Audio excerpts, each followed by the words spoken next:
Hi friends, welcome to codewithsugi YouTube channel. In this video, we're going to discuss about for loop. Okay. So in one of the previous video, we already discussed about for loop in a theoretical way. But in this video, we're going to take some example and we're going to discuss more about for loop. Fine. So before we get into this video, if you are new to our channel and if you are not aware of what we have discussed till date, so you don't need to worry. We always used to add all the links in the description. So please go ahead and have a look on the previous videos. So I'm going to take a class called for loop examples. Fine, I'm going to take a main method from here and then I will say finish. Okay, we have successfully created a class called for loop. Fine. If you are not aware of the for loop syntax, then you don't need to worry. Please go ahead and have a look on the previous video and then come to this video. So the for loop syntax will be like this, right? So it will start with the word for and then we have to open and close a bracket, then open and close curly brackets. So inside of the for, we will have three items. One is initialization. Okay, another one is condition. Okay, another one is increment or decrement. So if you have a for, then the for should have all these three items in it. Okay. So for example, I'm going to take integer I. Now what we need a initialization. Okay. And then we should have a condition. Okay. Say for example, I should be less than or equal to 10. Okay. And then we need to talk about increment or decrement based on our scenario. Okay, here I'm going to take I++, this is the post increment. Okay, fine. Now I'm going to print this out. I value is, as usual, I'm going to print I. Okay, so now I'm going to run this program and see what is the output we are getting. We are getting the output from 0 to 9. So we have tried the same program whenever we discussed about the while loop. Okay, so now we have to discuss about what is the difference between while and for. So the difference is, in the while loop, we will specify initialization at one place, then the condition at one place, then the incrementation or decrementation in one place. Whereas in for, all the three will be in the same place. And now we're going to see another one thing, whether is this mandatory to have all the three in a for or not. So for that, I'm going to take another one variable, integer j equal to 0, right? So I have completed the initialization in the line number 15 itself, right? So here you can skip the initialization like this and then you can specify only condition j less than 10, then you can have increment and decrement also. So like this also you can have the for loop. This out j value is, then we're going to say j. Now I'm going to run this program and we will see what is the output we are getting. See, both are giving same output only. So this how you can have your for loop. But without this semicolon, it will not work. Okay, that's the one thing you have to remember. You should have semicolon over here. Then you can have the condition and the increment and decrement. So here, try to do some practice with this. Okay, obviously we should have a condition. So if the condition is not there, then obviously we cannot terminate the loop, right? Okay, try to play around with this and try to learn few more things from this. Okay, fine. Now we're going to discuss about, is it possible to have an infinite loop? Yes, that is possible. So for example, I'm going to take for, so this how also you can initialize your variable. Okay, so I'm going to say k equal to 1 and then k greater than 0. Okay, then k plus plus. Then I am going to print this out. K value is plus k. Okay, so here obviously always k value will be greater than 0. Then it will print the values infinite time. Okay, so I'm going to run this. See, it started printing the infinite values. Okay, so I'm going to stop this program. I'm going to have condition is k less than or equal to 10, and now I'm going to run this program and we will see what is the output we are getting. Okay, so for the k, we are saying k less than or equal to 10. But in j and I, we got only till 9, but in k, we got 10 also, because we are checking less than or equal. So that's the reason we are getting the output with 10 also. Next, we're going to discuss about nested for loop. For that, I'm going to take a variable called integer a equal to 0, then a less than 5, then a plus plus. And another one for, so integer b equal to 0, b less than 5, and b plus plus. Now I'm going to print this out. B value is b. We'll have one differentiator here like this. So now I'm going to run this program and we will see the output.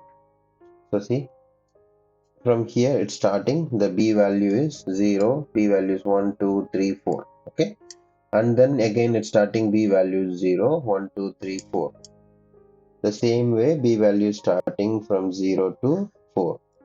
So this is happening for 5 times, right? Why? Because we are checking from 0 less than 5. So 0, 1, 2, 3, 4. So it will print the b value for 5 times. How it's printing? First, it will come into this line number 30.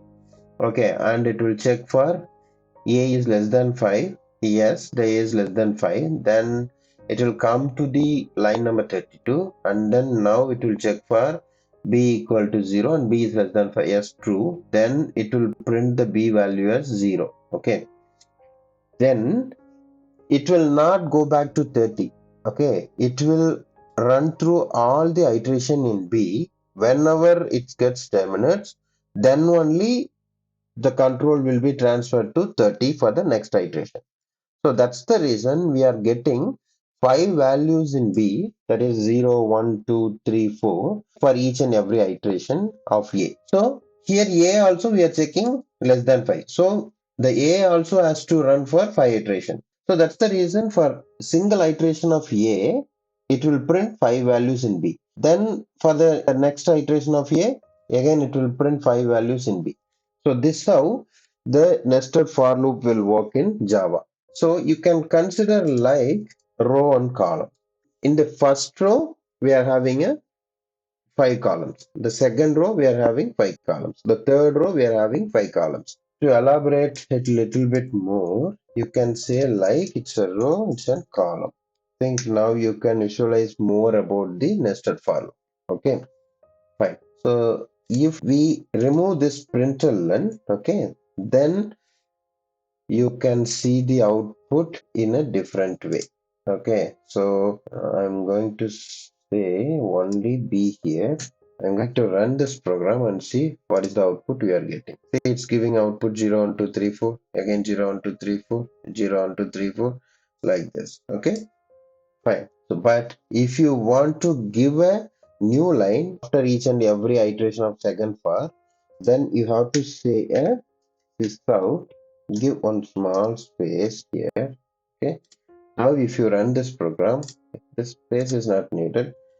So now if you run this program, you are getting in a proper row and column. Okay, and if you want to have space after this value, then you can specify plus double quotes, then give a space here. Then if you run this program, now it's properly aligned with row and column, right?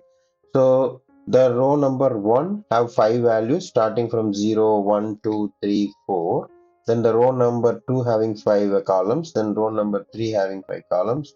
So likewise it's going. This how we will do nested for loop. Okay, so with this example we can try something like this also.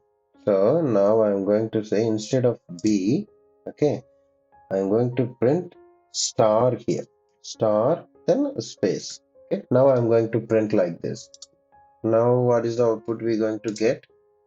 See, now it's printing with star. Okay, the space is coming from here, right? So if you remove this space, then you will not get the space in the output. See, it will print like this. So for better understanding, I'm just giving a space over here and I'm going to say run as. Okay, now you can play around with this. Say for example, so you can have a condition like b less than a, then it has to come here and it has to print the star. So for better understanding, you can play with this and try to change this condition and try to print with star or whatever you want. You can try with 0 1 2 3 also. Okay, so for example, if we print b here, if you run this, you will get output like this. If you print star, obviously you will get a star over here. So to understand more about this, I'm going to have a debug point over here and I will just go through with debug point to understand more about this nested for loop. Okay, first it will start from line number 41. Once it gets inside of for, then let's we see what is the value we are having in a.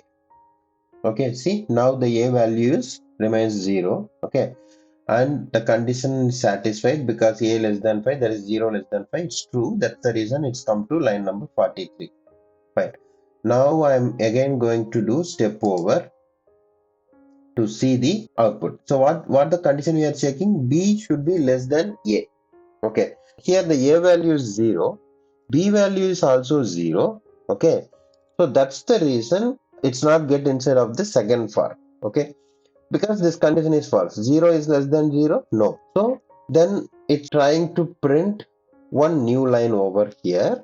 So it successfully printed a new line over here. Then the next step, we didn't get into this for loop. That's the reason again it's going for the next iteration of this for loop, that is a. Now let's see what is the value we are having in a. See, the a is incremented successfully. So now we have a value 1 in a. Now it's checking for b less than a. Now the a value is 1, b value is 0. So what will happen? Whether b is less than a? Yes, because 0 is less than 1, right? Okay, now I am going to do step over. See, now successfully it's getting to the nested for. So now it will print the value 0 here. Okay, if you see the output, now it successfully printed the value 0. Now again it's going for the inside for. Okay, because the condition is not at false. Now the b value will be incremented as 1. Okay, and it checked for the condition b less than a, no. Then obviously it will break this for and it will come outside of this for. Okay, now again it will print one new line. 0 alone is printed in the next iteration. Okay, now the a value is 2. Okay, because already we did for 1. Now the a value will be incremented, and if you check, the a value is 2. Again it will go here. Okay, and then now it will check. Again the b value is 0 only here, but the a value is 2. So now we are checking 0 less than 2. Yes, true. So it will come inside and it will print b equal to 0. Then now the b will be incremented as 1, but a remains 2. It will check for 1 less than 2. Yes, it's true. It will print 1 over here. See, here it's printed 1. Okay. Now b also incremented as 2. It will check for the condition and then it will get break. Now it will come outside. Again it will print a new line. Okay. Then it will get back to the 41. Now the a value will be 3. Now it will do the second for loop for 3 times because 0, 1, 2. Okay, on the 3 only it will get terminate. So it will print 0, 1 and then 2. Okay, if you see this output here, so it successfully printed 0, 1, 2. For the 3, obviously the condition will get failed, so it will come out and then it will print one new line. Then it will go to the 41 and now the a value will be 4. Now the b for loop will run for 3 times. Okay, so here in this iteration we will get a value for b 0, 1, 2 and 3. Okay, on 4 it will get failed, then it will come outside, then it will print a new line. See, the output is 0, 1, 2, 3. Okay, now the a value is 5. It will check Whether 5 is less than 5? No. Obviously, that condition is false. So that's the reason this outer for loop is exit now, and then it will come to line 50 and it will done with the execution. If you want to understand more about this nested for loop, okay, you have to change this condition and try to change the update operators like increment. So we did for increment, try to change it for decrement and try to solve few problems over here so that you will get some good idea. So whenever you are doing a for loop or whatever loop you are doing, try to do a debug and try to understand what's really going with this. Okay, then you will get an idea like, okay, the for loop first it will take a value from the outer loop, then it will run through all the values which is satisfied in the inner loop. Once the inner loop condition is false, then it will go for the next iteration of the outer loop for loop. Okay, so this is how the nested for loop will work. So I think now you have some good idea about how the for loop and how the nested for loop is working in Java. As I said, try to do few more examples with the pattern and try to understand how it's really working. Okay, fine. Because whenever you go for an interview, there will be a question in the pattern, like say they will ask you to print this kind of pattern, or they will ask you to print in that first line itself, it has to print five values, then four, then three, then two. So at that time, I think you have to use the proper increment or decrement operator or proper conditions in the nested for loop, and then it will print you the expected output. Okay, but for that we need to do some more practice with the nested for loop, then you will get a good understanding of this. Okay, yeah, I request you guys to do some more practice with the for loop, because whenever you get into the real-time coding, obviously there are so many places we have to use for loop. Maybe sometime we have to use nested. All those things will come in picture. So try to do some good practice with this and try to learn more about this. Okay. And still, if you guys have any doubt in this, please feel free to put your comments in the comment section so that we will have a look and we will revert back to you as soon as possible. Thanks for watching our videos. Please subscribe our channel for more videos like this. Keep supporting us. Thank you.